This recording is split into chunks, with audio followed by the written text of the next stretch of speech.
அவங்க தெருமனைக்கு வந்துட்டாங்களாம். சொன்னதெல்லாம் ஞாபகம் இருக்குல்ல? வர்றவங்க கிட்ட வள வளன்னு பேசக்கூடாது. வெட்டு ஒண்ணு துண்டு ரெண்டுன்னு பேசணும். ஆமா இல்லனா தலையில ஏறி உக்காந்துருவாங்க. ஈஸ்வரி, இதோட 10வது தடவை சொல்ற. மறந்துடக்கூடாதுன்னு தாங்க மறுபடியும் மறுபடியும் சொல்றேன். எனக்கு நீ சொல்றத உனக்கு நீயே சொல்லிக்கோ. ஏன்னா நீ தான் வள வள வள வளன்னு பேசிட்டே இருப்ப. சும்மா இருங்க.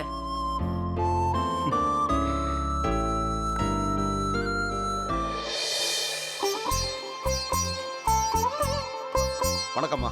வாங்க வாங்க வாங்க. வாங்க. வணக்கங்க. வணக்கங்க.